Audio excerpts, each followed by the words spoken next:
welcome to Shri Ram's IAS. So in another episode of the environment perspective, today we are going to analyze, we are going to study about the rising instances of the human-wildlife conflict, particularly in South India, where now Kerala government it is trying to bring down some of the changes in the Wildlife Protection Act so that it can deal with this very issue which is increasing in the state. Okay? So keeping in mind all the recent developments which have taken place and the case studies which are essential, we will be thoroughly dealing with this topic today. ठीक है. So आप देखिए, will not just confine our discussion to the state of Kerala, will also see the other case studies also from varied parts so that we can comprehensively prepare our topic. ठीक है. और in the backdrop क्या laws हैं, क्या regulations हैं, क्या safeguards या preventive measures हैं within the country, उसको भी हम साथ ही में analyze कर लेंगे, prepare कर लेंगे. ठीक है. So this is basically the most recent update that Kerala it's trying to come up with the draft wildlife bill. ठीक है. इसके क्या हमारे some of the changes that it is trying to bring, I of course outline all of those also. अगर हम देखें कि यहाँ पर मेजर इशू क्या है कि इन सर्टेन डिस्ट्रिक्ट जो हमारी नीलगिरी डिस्ट्रिक्ट के पास तमिलनाडु वाला region as well as Karnataka और केरला का जो एडजॉइनिंग रीजन है, सो देयर ना the issue of the wild life conflict basically elephants का अटैक, मैकैक्स का प्रोलिफरेशन, वाइल्ड बोर्स का जो मिनेंस है that is increasing there, and उसकी वजह से वहाँ के जो फार्मर्स हैं उनको बहुत ज़्यादा लॉस फेस करना पड़ता है क्योंकि इनकी डायरेक्टली क्रॉप्स रेड की जाती हैं by this wild life that is trespassing into those settlements.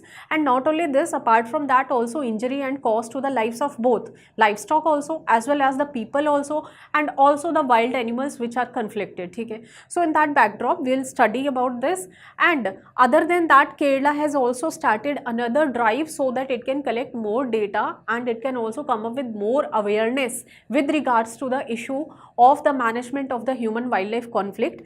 और एक ड्राइव ये 15-15 दिन के फेजेस, 3 फेजेस में एक अवेयरनेस ड्राइव चलाने वाला है, starting right from the decentralised level, right from the gram panchayat level up till the state level, ताकि 3 लेवल्स में ये डेटा कलेक्ट कर सके फ्रॉम दोज पीपल जो एक्सपोज्ड हैं इस तरह के कॉन्फ्लिक्ट्स में. सो हम देखेंगे कि ये आने वाले जो फेजेस हैं ये स्टार्ट हो रहे हैं हमारे बेसिकली 16 सितंबर 2025 से ही. अगले 15 यानी कि 45 दिन का टोटल ये ड्राइव हमारा चलने वाला है, जिसमें हेल्प डेस्क क्रिएट करे गए हैं. So these are there at the panchayat level also, so they will be there at the district level also, thereafter at the state level. So this is also important step which the state is taking in the backdrop of managing the human wildlife conflict. And before we study thoroughly about this, I also extend you an opportunity on the behalf of Shri Ram's IAS.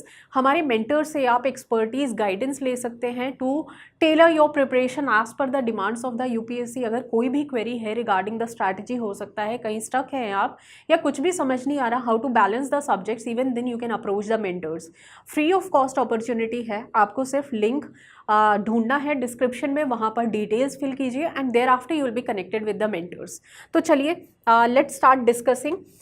सबसे पहले यही देखते हैं कि केरला का ये जो amendment है with regards to the wild life protection act, इसके बेसिक प्रोविजंस क्या हैं. प्लीज़ रिमेंबर ये अभी ड्राफ्ट फेज में है, this is not finalised, but कुछ हम देखेंगे क्या ये करना चाहता है अमेंड करके so that it is able to effectively manage this crisis. Although ये कंटेंशियस भी है अगर फेडरल लेवल पर देखें, बट हम एनवायरनमेंट के पर्सपेक्टिव से बेसिकली देखेंगे कि क्या हमारे प्रोविजंस हैं. सबसे पहली बात देखिए, बेसिक इंटेंशन इज, देखिए हमारा wild life protection act, the wild life protection act of 1972 एक फेडरल लॉ है. इसमें अधिकार है दोनों स्टेट गवर्नमेंट और सेंट्रल गवर्नमेंट को that both of these they can frame the regulations under this law. So taking that into consideration, Kerala is trying to amend 2 major provisions. One is the section 11 of this act and the other one is section 62, and apart from this एक और provision है जो ये चाहता है change करना. सबसे पहले हम देखते हैं हमारा section 11.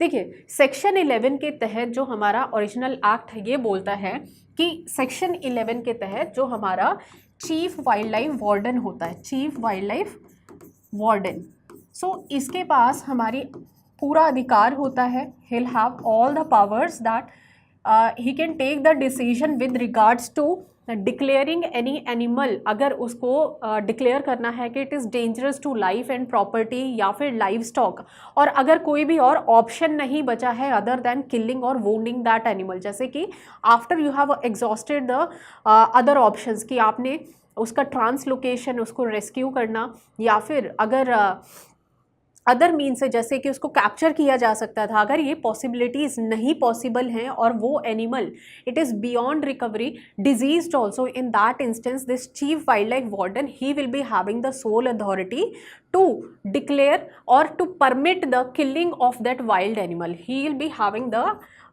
permit to declare, to allow the killing of wild animal, killing of the wild animal. ठीक है. बट नाउ केरला क्या करना चाहता है? केरला चाहता है कि ये जो प्रोविज़न है कि चीफ वाइल्ड लाइफ वार्डन से परमिशन लेनी पड़ती है, इसमें बहुत ज़्यादा टाइम चला जाता है और उतने टाइम में काफ़ी ज़्यादा नुकसान हो जाता है फार्मर्स का भी, लाइव स्टॉक का भी और वाइल्ड एनिमल का भी. So rather it wants to hasten, it wants to ensure more faster decisions with regard to the killing of the animal if needed. So basically it wants to decentralize the powers rather than chief wildlife warden के अलावा ये चाहता है ये powers further एक regional level पर chief conservator of forest को भी दी जाए. chief conservator of forest को भी ये powers असाइन करना चाहता है. So this is what it wants to do through the amendments to the section 11 of the wild life protection act. अब दूसरा हमारा एक सेक्शन है सेक्शन 62. सेक्शन 62 के तहत अगर हम सेक्शन 62 देखें, so basically under this there is the provision to declare any wild animal as vermin. अब वर्मिन का मतलब क्या होता है? वर्मिन का मतलब है अगर कोई एनिमल एक न्यूजेंस क्रिएट कर रहा है, डेंजरस है, and it is necessary to cull that animal to control the population also and the harm which can be caused to the crops or to the livestock or the people. ठीक है, उसके लिए हम कुछ animals को schedule 1 animals को भी vermin declare कर सकते हैं, लेकिन ये पावर हमारे एक्ट के तहत ये स्टेट्स के पास नहीं है, रादर अभी ये हमारा सेंट्रल गवर्नमेंट के पास पावर होता है. Central government is authorised to declare any wild animal as vermin for any specified period of time और नोटिफिकेशन के थ्रू उसको डिक्लेयर करा जाता है.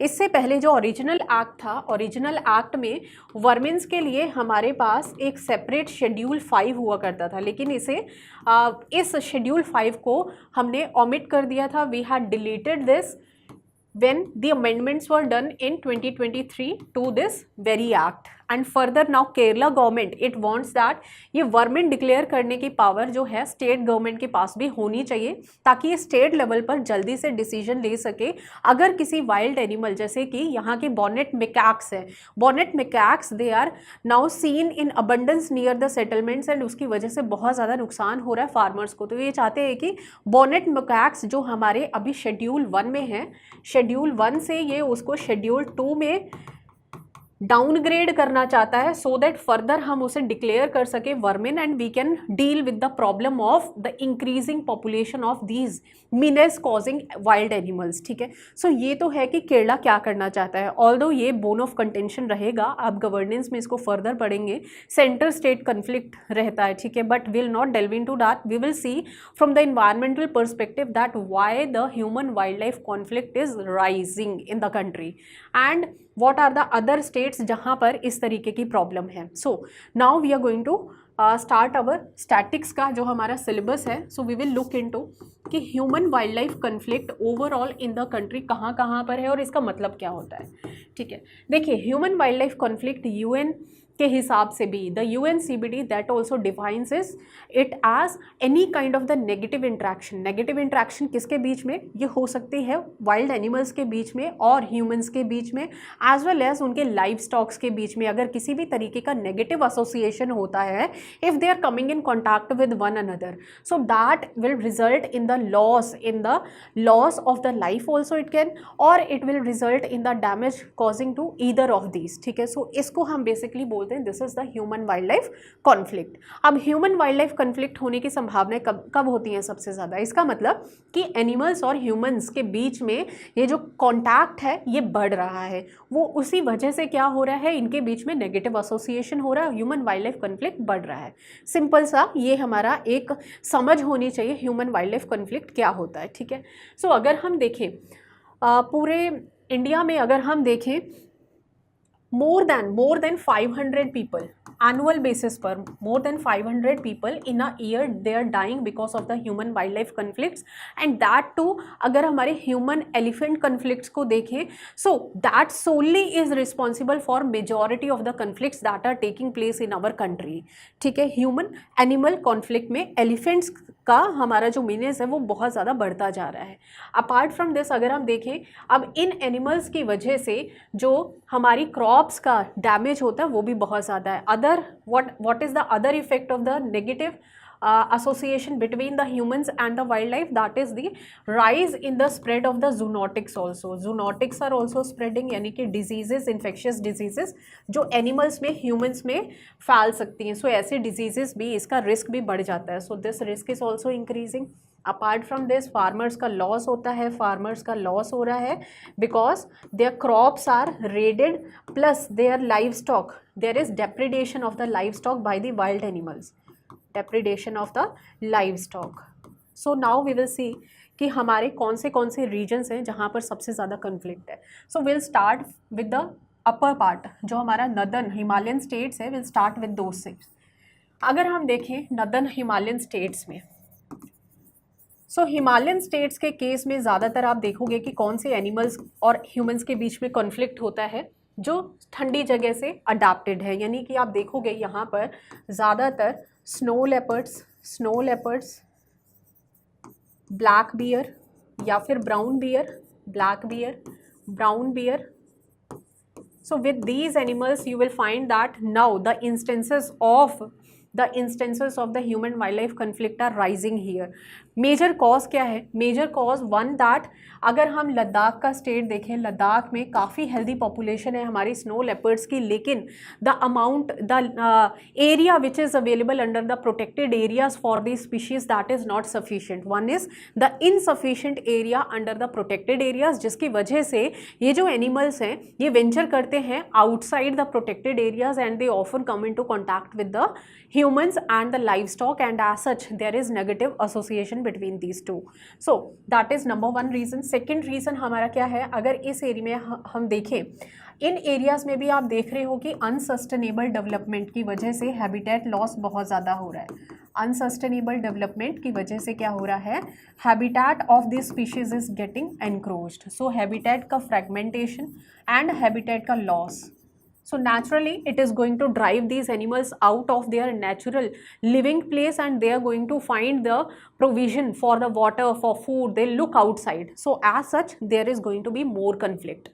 अब तीसरा रीज़न क्या है? तीसरा रीज़न बहुत इंपॉर्टेंट है, क्योंकि क्लाइमेट चेंज द्वारा इंड्यूस्ड जो हमारे ड्राइंग ऑफ द स्प्रिंग्स है, यानी कि जो इनका पानी और खाने की व्यवस्था है, अब इसमें कमी आ रही है. If the food web is disturbed in their natural habitat, that will also trigger these species to look for food and water outside, and as such that is also going to result in human wild life conflicts. ठीक है.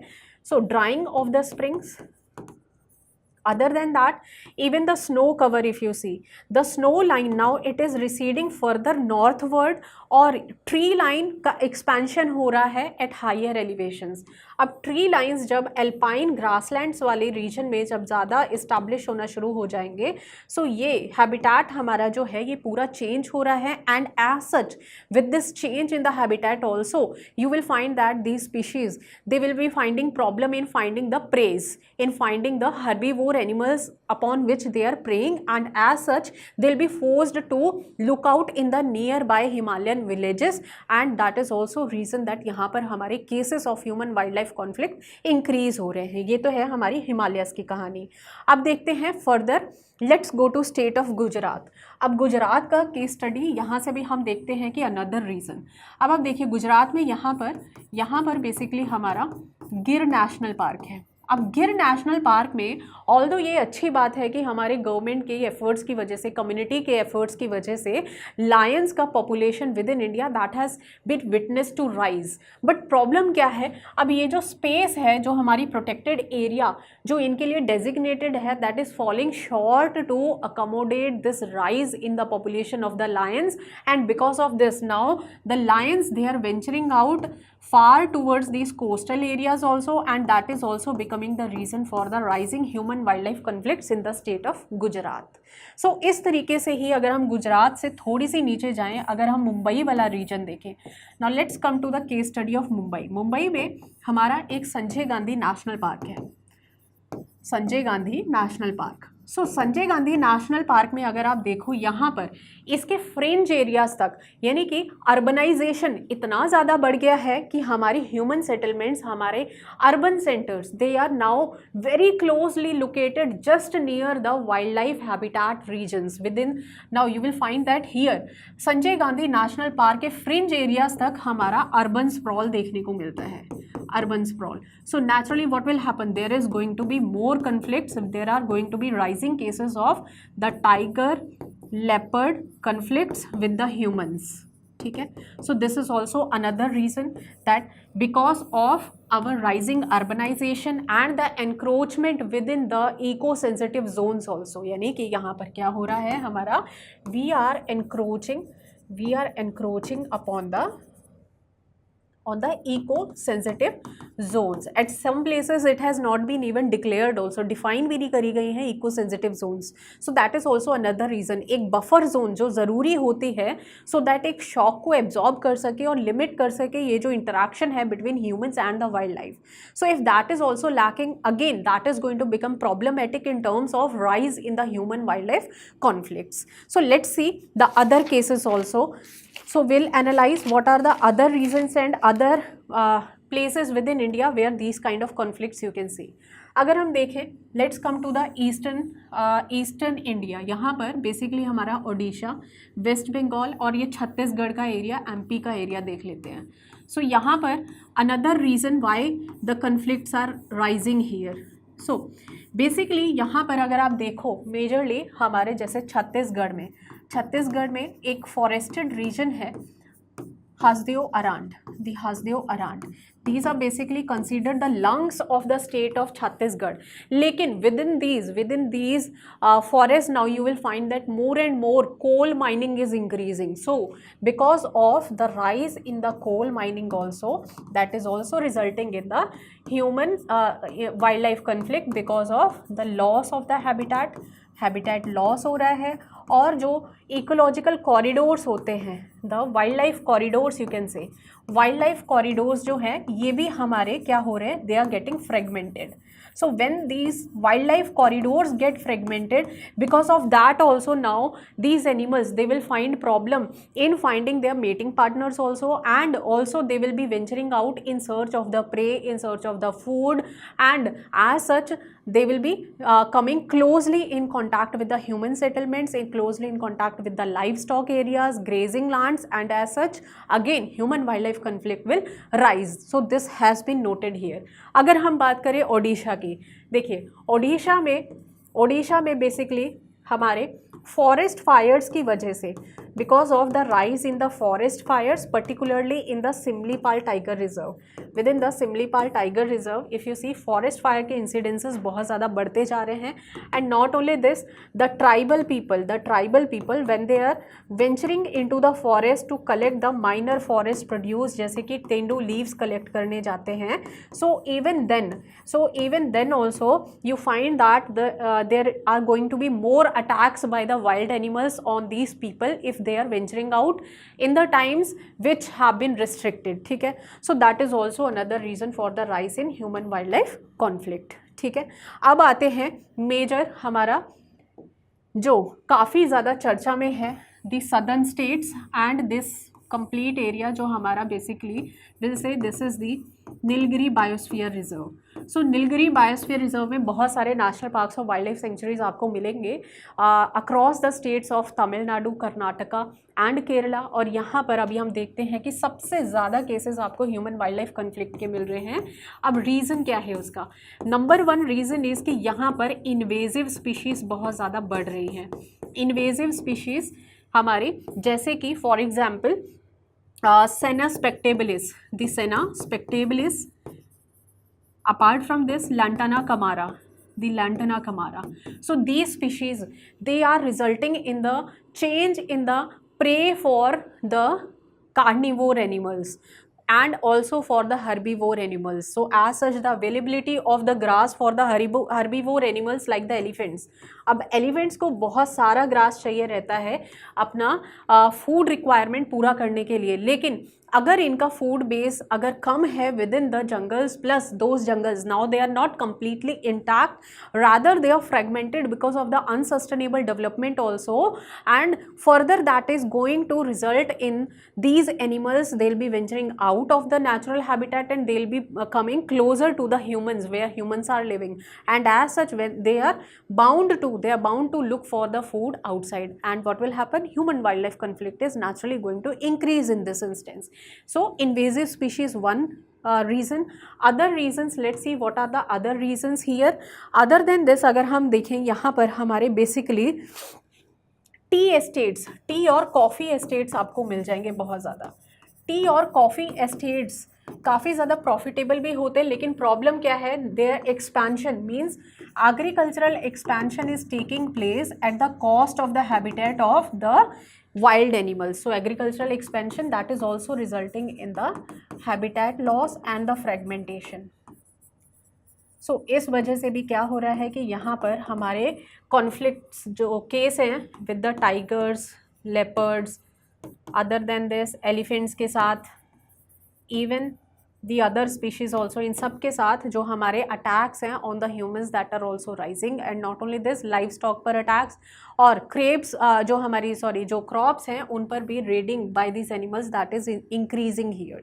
Other than this if we see what are the other reasons, अगर हम देखें because of the unsustainable development, जो हमारे roads और Railways के जो प्रोजेक्ट्स हैं, linear projects, now here also easy clearances are given for these projects without undertaking the complete assessment of the environmental and social impacts, and because of that also the connectivity between the required forested regions, that is also lacking, and that is another reason. अगर हम देखें यहाँ का basically Bandipur और नगर whole के बीच में, बंदीपुर और नगर whole के बीच में काफ़ी ज़्यादा फ्रेगमेंटेड रीजन है।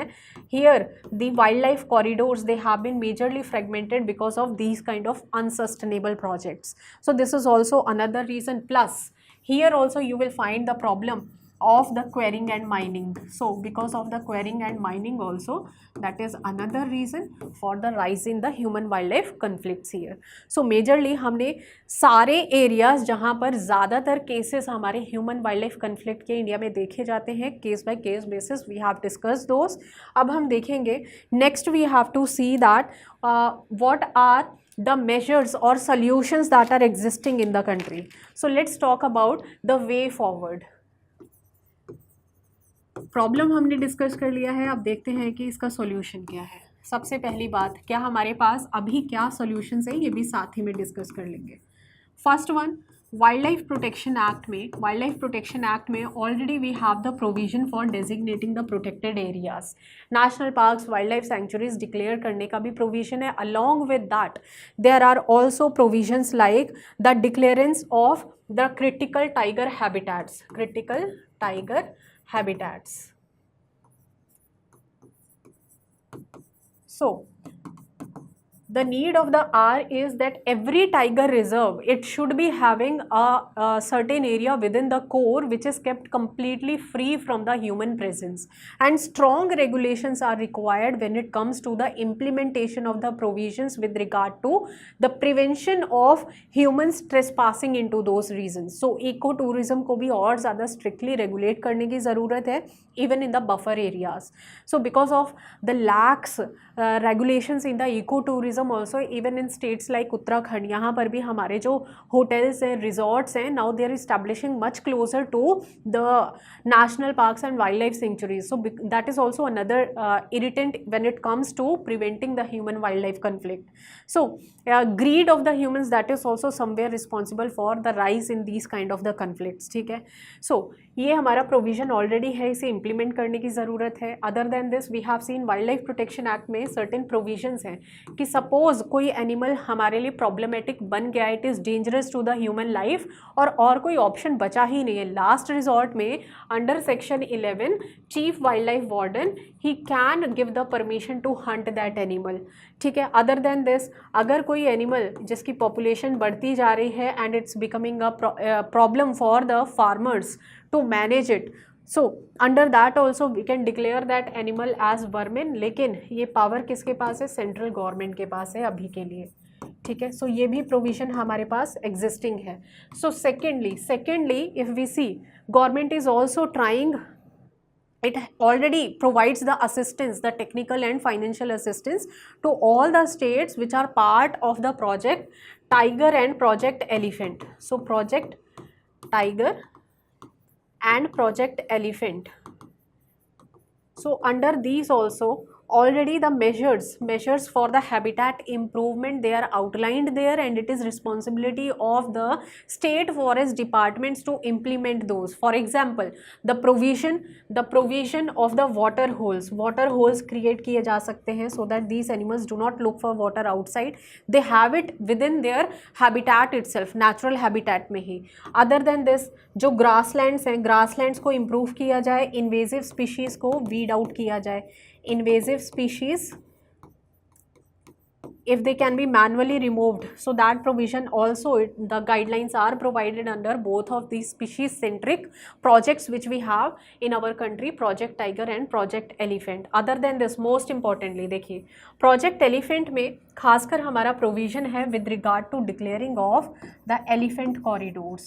The elephant corridors can be declared and those regions can be kept. They have to be kept strictly regulated so that we can protect their ecological integrity. So in corridors को declare किया जाता है. ठीक है, which is a good measure. Apparently एक drawback क्या है कि under project elephant there is no legal backing unlike the project tiger. अब प्रोजेक्ट टाइगर में जो टाइगर रिजर्व्स डिक्लेयर किए जाते हैं, they have the legal backing from the wild life protection act and the safeguards which are enlisted they are even more stricter. Implementation is better as compared to the safeguards which we want to safeguard under the Project Elephant in the elephant reserves and the elephant corridors. लेकिन drawback क्या है कि legal backing ना होने की वजह से कहीं ना कहीं इम्प्लीमेंटेशन थोड़ी सी पुअर रहती है और इसको नेग्लेक्ट कर दिया जाता है. So this is also essential further that project elephant के तहत जो एलिफेंट रिजर्व्स और एलिफेंट कॉरिडोर्स हैं, इनको भी लीगल बैकिंग दी जाए under the wild life protection act so that we can effectively manage the rise in the human wild life conflict. Other than that एक बहुत इंपॉर्टेंट स्टेप लिया था by the KVIC. The KVIC had initiated a project Beehive से fencing करने के लिए national parks और wild life centuries की. ठीक है, so this project is project rehab was started and बहुत सारे नेशनल पार्क्स और वाइल्ड लाइफ सेंचुरीज़ में क्या किया जाता है कि फेंसिंग करी जाती है यूजिंग द बी हाइव्स, क्योंकि जो एलिफेंट्स है they prevent coming closer to the bee hives and as such that also prevents their entry into the near by settlement areas, near by urban और rural areas. ठीक है, so this is also very essential. However the need is कि ज़्यादा से ज़्यादा states में इस practice को इमुलेट किया जाए, प्रमोट किया जाए, that is essential. Other than this अगर हम देखें government is also undertaking the radio collaring of the animals so that इनके मूवमेंट को, इनके पैटर्न को, बिहेवियर को हम समझ पाएँ better. So radio collaring, apart from that other technological interventions are also included for managing it well. For example, अभी आप देखोगे कि AI based cameras they are being installed in the wild life habitats. So one of the prominent examples that is your application which is the trail guard cameras. सो इनको install करा गया है बहुत सारी जगह पे. अपार्ट फ्रॉम दिस अगर हम देखें, इवन तेलंगाना का अपना एक ऐसा प्लेटफॉर्म भी है जिसे हम बोलते हैं वन नेत्र. ठीक है. Apart from this there is also focus on increasing the community awareness. Although somewhere this is a weak point also in management of our human wildlife conflict, क्योंकि somewhere it is existing only on the paper. on ground we will find that इसकी implementation कहीं ना कहीं poor है, community इतनी ज़्यादा aware नहीं है, या फिर हमारा जो eco tourism है वो regulated नहीं है. this is also essential. ठीक है.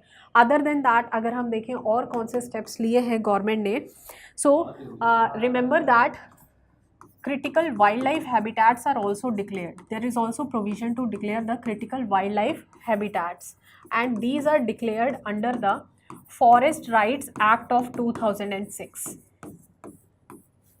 So settling the rights of the tribals, the forest dwellers, and along with that it is very much essential that the core area of the protected area that is kept completely free, so that only wild animal can venture out there and he does not come in the negative association with any human or the livestock nearby, even in the buffer zone. So उसके लिए important है critical wildlife habitat का declare होना.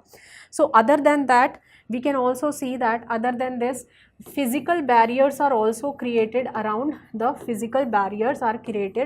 the national parks and wildlife sanctuaries.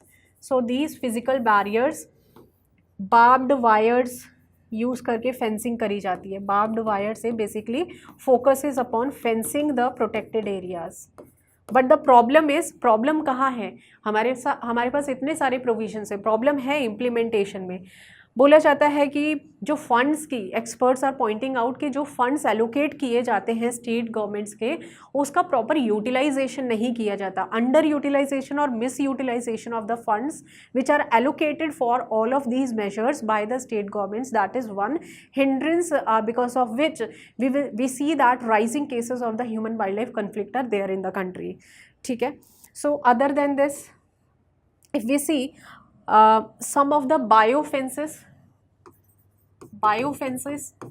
are also promoted as part of the management of the protected areas under the Wildlife Protection Act itself. ठीक है. So biofences में basically promotion किया जाता है कि आप यूज़ करें ऐसे plants या फिर ऐसे trees जिन पे naturally thorns हो, ताकि ये एक hindrance की तरह stand करें in the way of the animals or the humans which are trying to trespass into one another's region. ठीक है. So cactus यूज़ किया जा सकता है, lemon trees. ठीक है. So these are also promoted, biofences are also promoted here. ठीक है. So these are some of the important measures and कुछ local good practices हैं which other governments need to emulate. For example, Assam government बहुत proactively steps ले रही है to prevent these kind of crisis. So basically recently we have seen that Assam government ने promote करा है, it is trying to promote the commercial production of the Napier grass को promote करने की कोशिश कर रहे हैं, ताकि जो एलिफेंट्स हैं, एलिफेंट्स को अपना फॉडर यहीं पे विद इन देयर हैबिटेट ही प्रोवाइड हो सके and they do not look for the food और water outside their natural habitat. So this is also another good step which other states need to emulate, specially the states like Kerala, Karnataka, जहाँ पर हमारे elephant और humans का conflict बढ़ता जा रहा है. They can also learn from these kind of steps which are taken by other states. So these are also some of the important measures and thoroughly we have covered all the dimensions which are associated with the human wildlife conflict. अभी हम साथ में देख लेते हैं हमारा कि एक ह्यूमन वाइल्ड लाइफ कन्फ्लिक्ट को मैनेज करने के लिए एक नेशनल लेवल पर भी इन्हीं सभी स्टेप्स पर ध्यान दिया जाए, इसके लिए गाइडलाइंस हमारी दी गई थी under the national human wild life conflict mitigation strategy. एक national wild life action plan तैयार किया गया था, national wild life action plan. Central government का ये प्लान है, basically outline for the years to 2017 up till 2031। सो जितने भी मेजर्स हमने डिस्कस करे हैं ये सारे इसी का पार्ट है कहीं ना कहीं, कि किस तरीके से स्टेट्स इन एरियाज़ पर, इन डायमेंशंस पर फोकस करके they can try to prevent the loss of the life and property because of the rising human wild life conflict. ठीक है, अब देखते हैं हमारा क्वेश्चन क्या आया है। यूपीएससी ने हमें 2024 में एक क्वेश्चन पूछा है on these lines. So the question is, the Indian flying fox is placed under the vermin category in the Wildlife Protection Act. Actually this is correct. ये जो फ्लाइंग फॉक्स है ये बेसिकली एक बैट की species है, this is a species of bat and इसको vermin declare किया गया है under this act. Statement 2, the flying fox feeds on the blood of the other animals, this is wrong. India में कोई भी ब्लड फीडिंग बैट नहीं मिलता है, इसलिए ये स्टेटमेंट हमारा आउटराइटली हमारा गलत था। So here our answer was कि हमारा स्टेटमेंट 1 ठीक है लेकिन स्टेटमेंट 2 ठीक नहीं है, यानी कि आंसर था हमारा सी।